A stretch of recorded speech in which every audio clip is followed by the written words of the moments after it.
मित्रों नमस्कार। हमारे इस रसोल कार्यक्रम में आपका बहुत बहुत स्वागत है। मित्रों, आज हम आपके समक्ष लघु पाराशरी में लगभग अंतिम अध्याय, अष्टम अध्याय में जो पाराशर ऋषि ने समापन करते हुए जो वर्णन किया है, अर्थात जन्म कुंडली के 12 भावों का, उसी पर चर्चा करने जा रहे हैं। उसी के बारे में आपको बताने जा रहे हैं। मित्रों, सहज जिज्ञासा, सहज कौतूहल ये होता है कि जो अध्याय में आज जो विषय है उसको सुनने के बाद में ये लगता है, या उसका अध्ययन करने के बाद, पढ़ने के बाद ये लगता है कि यह पाठ सबसे पहले बताया जाना चाहिए था। तो सारे प्रकरण समाप्त होने के बाद, अर्थात लग्न निर्धारण करने के बाद, लाभ हानि आदि, विंशोत्तरी महादशा और आयु वगैरह के बारे में समस्त विषयों के बाद चर्चा करने के बाद में यह एक तरह से परिचयात्मक, अर्थात जन्म कुंडली का परिचय जिसे कहना चाहिए, उस तरह का यह प्रकरण अंतिम अध्याय में दिया गया है। बहुत सोचने समझने के बाद ये लगता है कि जिस प्रकार से और अध्यायों में चर्चा करते हुए ये बात आती है बार बार कि पहले भाव में ये ग्रह बैठा हो तो उसका ये परिणाम होगा, दूसरे भाव में ये बैठा हो तो उसका ये परिणाम होगा, तीसरे भाव में ये बैठा हो, चौथे भाव में, अर्थात 12 के 12 भावों में उनकी चर्चा बार बार हम किसी भी विषय पर बोलते हुए या अध्ययन करते हुए उनका जिक्र आता ही है, उनकी चर्चा आती ही है। तो उसे स्पष्ट करने के लिए, उसे ठीक प्रकार से हम समझ सकें, उसे समझाने के लिए लगता है कि महर्षि ने इन 12 के 12 भावों का अंतिम समय में या अंतिम अध्याय में ये बताने की चेष्टा की है कि अर्थात ये 12 भाव हैं क्या, इनका इनका विषय क्या है। हम इन 12 भावों को आपको आपके समक्ष स्क्रीन पर भी डाल देते हैं और इनको आप यहाँ से देख सकते हैं कि जन्म कुंडली अध्ययन करते समय जन्म कुंडली का एक नक्शा बनाया जाता है। उसमें 12 खाने होते हैं और हर खाने को हम भाव के नाम से प्रकट करते हैं या लिखते हैं। ऐसा ही समस्त विद्वानों ने जन्म कुंडली के 12 खानों को 12 भाव के नाम से बताया गया है या लिखा गया या कहा गया है। इसमें 12 भावों में मित्रों सबसे पहला जो भाव होता है वह होता है, उसका नाम होता है लग्न स्थान। दूसरा स्थान होता है, दूसरा भाव या दूसरा खाना, ये धन स्थान। तीसरा खाना सहज स्थान। चौथा खाना सुख स्थान। पांचवा खाना या पांचवा भाव सुत स्थान। छठा भाव रिपु स्थान। सातवां भाव पत्नी स्थान। आठवां भाव आयुर्दाय आयु स्थान। नौवां भाव पितृस्थान या धर्म स्थान। 10वां भाव कर्म स्थान। 11वां भाव लाभ स्थान। 12वां भाव व्यय स्थान। ये सामान्यतया इन नामों से इन 12 भावों को बताया गया है, किंतु इन नामों के साथ साथ जैसा प्रकट होता है, इनके अतिरिक्त भी इन भावों से या इन खानों से जातक के भाग्य का, जातक के व्यक्तित्व का, जातक के भविष्य का, जातक के कर्म का, जातक के व्यापार का, लाभ का, हानि का, जीवन का, मरण का, सभी प्रकार की विषयों का इन 12 ही खानों से, इन 12 ही भावों से अध्ययन किया जाता है। सबसे पहले हमने आपको बताया है लग्न स्थान। लग्न स्थान में देखना ये होता है, जो पहला भाव है जन्म कुंडली का, पहला खाना है, उसे प्रथम भाव कहते हैं, ये लग्न स्थान कहलाता है।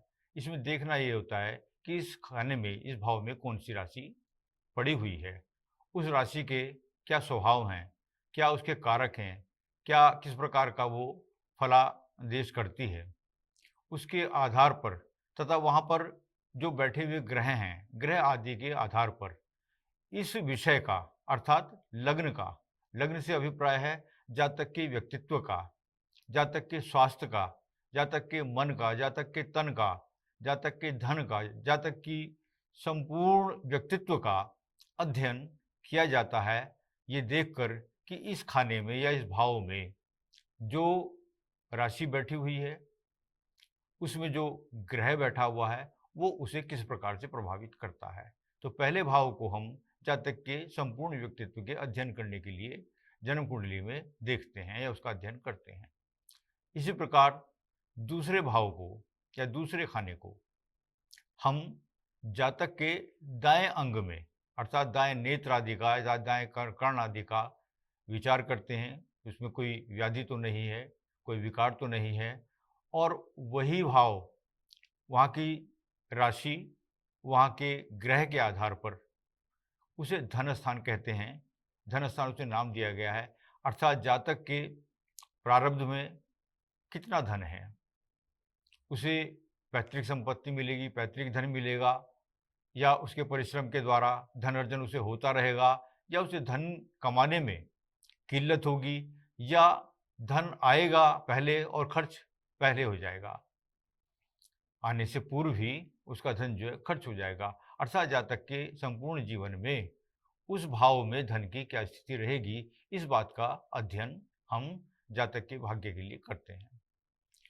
इससे आगे तीसरे भाव में हम जिसे पराक्रम भाव भी कहते हैं, जातक के पराक्रम को, जातक की मेहनत को, जातक की मशक्क़त को, जातक के छोटे बहन भाइयों के बारे में अध्ययन करते हैं। वहाँ हमें ये देखना होता है कि कौन सी राशि वहाँ बैठी हुई है, कौन सा ग्रह वहाँ बैठा हुआ है। उसी आधार पर हम जातक के छोटे बहन भाई, छोटे और पराक्रम आदि, व्यापार आदि के बारे में, जातक के बारे में देखते हैं। इससे आगे चौथा भाव है जिसे हम सुख स्थान कहते हैं। इस भाव को सुख स्थान तथा माता स्थान भी कहा जाता है। यहाँ हम जातक की माता के स्वास्थ्य के बारे में, माता के सुख के बारे में, माता की आयु, जातक की माया की आयु आदि, स्वास्थ्य आदि कैसा है, कैसा चल रहा है, कैसा होगा, इसके बारे में अध्ययन करते हैं।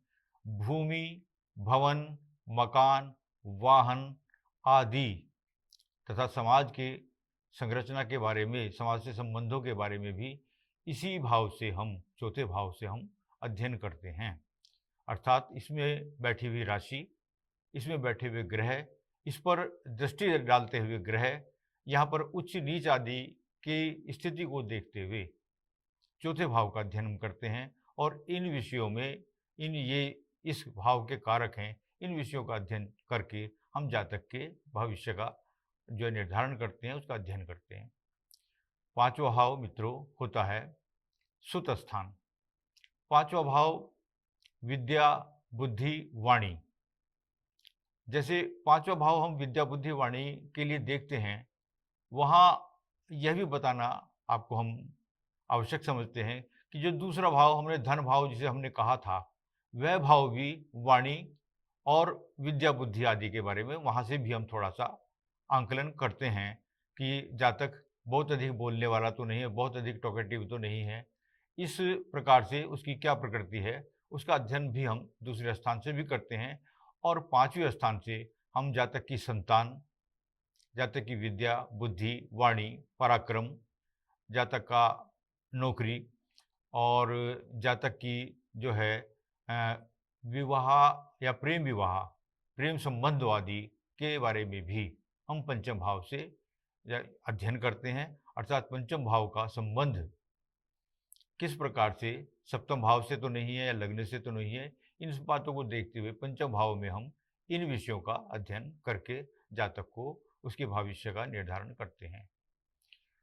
मित्रों, छठे भाव में महर्षि पाराशर बताते हैं कि छठा भाव सामान्यतः रिपु स्थान कहलाता है, किंतु यह अपने आप में जो बीच बीच में कुछ शब्द आए हैं, इनको हम अगले प्रकरण में क्लियर करेंगे कि त्रिषडाय, या त्रिक स्थान आदि किन्हें कहा जाता है, उनके क्या अभिप्राय हैं, इनको हम बाद में क्लियर करेंगे। अर्थात इस स्थान को, छठे स्थान को त्रिक स्थान और त्रिषडाय आदि दोनों में ही लिया जाता है और ये रिपु स्थान कहलाता है। छठा भाव जातक की रोग, ऋण, शत्रु, व्यापार और उसके रिसर्च आदि के बारे में, उसके व्यापार के लिए विदेशों से संबंध आदि के बारे में, या उसकी परेशानियों को, जीवन में परेशानियों का, या सरकारी किसी परेशानी का, जेल आदि का कोई योग आदि हो, तो उसको भी हम छठे और 12वें से सम्मिलित करके देखते हैं। तो उसका अध्ययन हम करते हैं, छठे स्थान का अध्ययन करते हैं। मित्रों, इसी क्रम में हम 7वें भाव को देखते हैं। 7वां भाव जय भाव कहलाता है। जाया भाव का तात्पर्य होता है पत्नी स्थान और दैनिक रोजगार का स्थान होता है। 8वां भाव आयु और मृत्यु और रिसर्च आदि के बारे में देखते हैं। 9वां भाव पिता स्थान, भाग्य स्थान, धर्म स्थान या व्यापार के लिए या तीर्थ यात्रा आदि के लिए यात्राओं के संबंध में भी हम 9वें भाव का अध्ययन करते हैं। 10वां भाव कर्म स्थान कहलाता है और 11वां भाव लाभ स्थान कहलाता है। 10वां भाव मित्रों कर्म स्थान कहलाता है। कर्म के बारे में जातक के व्यापार, जातक की नौकरी, जातक के समस्त प्रकार के सामाजिक और राजनीतिक और राज्य से संबंधित समस्त कार्यों को हम 10वें भाव से अध्ययन करते हैं। 11वां स्थान हमारे संपूर्ण जीवन में संपूर्ण क्रियाकलापों के द्वारा होने वाले लाभ आदि के बारे में हम 11वें भाव का अध्ययन करते हैं। और मित्रों 12वें भाव में हम जातक के, उसे व्यय स्थान कहते हैं, जातक के व्यय का, जातक की विदेश यात्राओं का और जातक के मोक्ष आदि का अध्ययन हम 12वें भाव से करते हैं। इसी प्रकार से मित्रों 12 के 12 भावों का अध्ययन हम इन विषयों को लेकर करते हैं और इसमें ये आवश्यक है कि इनमें बैठी हुई राशियां, उनमें उपस्थित ग्रह, उन पर दृष्टिपात करते हुए ग्रह की क्या स्थिति है, वो कहाँ से उसको देखते हैं, उच्च की दृष्टि से देखते हैं, नीच की दृष्टि से देखते हैं, इन सब बातों का विचार करते हुए हम जन्म कुंडली के इन 12 भावों में सारे विषयों का, जीवन के समस्त विषयों का अध्ययन इनसे हो जाता है। जातक के इस जन्म का, जातक के अगले जन्म का, जातक के भूत का, भविष्य का, वर्तमान का, जातक के समस्त क्रियाकलाप का अध्ययन इन 12 ही भावों से हो जाता है। इस प्रकार से इन 12 भावों को महर्षि पाराशर ने इस अष्टम अध्याय में बताया है कि इनके क्या कारक हैं, इनके क्या उद्देश्य हैं, इनसे किस प्रकार से जन्म कुंडली का अध्ययन किया जाता है। मित्रों, मैं समझता हूँ आज के इस प्रकरण में बहुत सहज और स्वाभाविक ढंग से मैंने बताने की चेष्टा की है, आपको समझ में आ गया होगा। किंतु फिर भी कुछ छूट गया हो तो आप हमें संपर्क करके हमें पूछ सकते हैं। आशा है आपको ये विषय पसंद आया हो। अगर ये आपको अच्छा लगा हो तो आप कृपया हमारे इस कार्यक्रम को लाइक करें, शेयर करें और हमारे चैनल को सब्सक्राइब करें। फिर मिलते हैं मित्रों, नमस्कार।